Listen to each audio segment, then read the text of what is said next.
Hi guys, it's me again. So, gusto lang kong share kung kinsay mga basic nga bawal sa monetization sa Facebook. So, number one, bawal yun ang sexual. So, bawal dyan na siya kung gusto kang monetize mga videos mo dapat formal, walay mga sexual content. And sunod, harm. So, kanang mga harm na, for example, ako ang mama ang iya is i-label na harm ang iyang video because nagplansya siya. So, bawal din na siya, nagplansya-plansya pa. And then, sunod injury. So, kanang nakay, ay mga disgrasya, ay mga gipost. So, kung, although na times na viral na siya, but sayang gihapon because dili na monetize na video. And sunod, kanang music. So, itang tanan hilig kita mag music or hilig ta mag-post na naay music. So, sanay tapos akong mama nanam ta siya ads, pero pagutang niya og music, because naay mga music sa Facebook na dili pwede gamiton. Dili sila mosugot na gamiton nimo ang ilahang music. Naapoy uban na mosugot sila gamiton ang music, but tunga mo sa revenue sa income, tunga mo.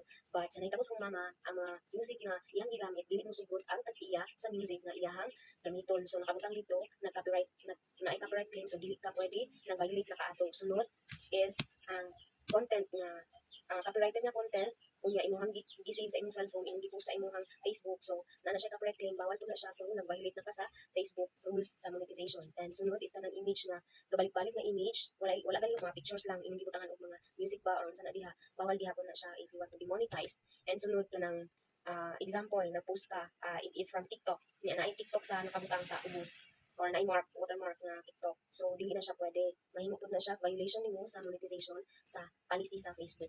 And next is kanang slideshow of images, sa mga image, mga daghan kay mga picture. So usually ganahan butang na music then i-post sa reels. So dili na siya pwede. If you want to be monetized, dapat original imong content and dapat ikaw gid mismo nag-istorya and dapat ang walay mga music nga ibutang nimo na copyrighted and katong mga music nga dili sila mosugot na gamiton nimo. So dapat imuha na siyang mahibaw-an to avoid any violation of the rules.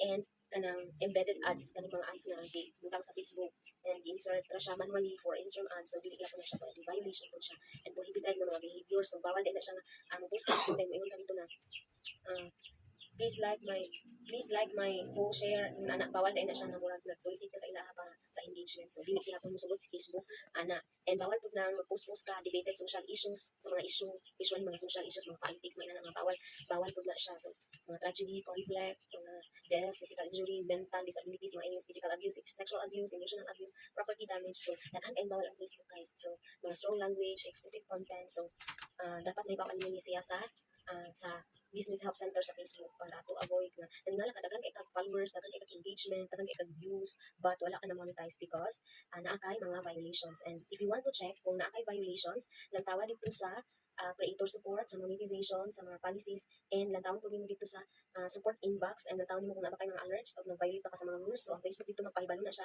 sa imuha. So once na imo na lang nakita nga daghan na kay so same sa akong mama, daghan kay siya violation, pag-check na ko dito. So ako ang gipang delete. So daghan na ito ka option dito, imo bang i-delete, imo bang mo hangi ba ka sa Facebook. So akong gibuhat is delete na lang para din. So wala na ka na violate sa rules. And ang sad thing sa akong mama is nakuha ng iyang ads nawala because of many violations na wala siya nakaibalo. So that's all guys for your information and God bless. Bye.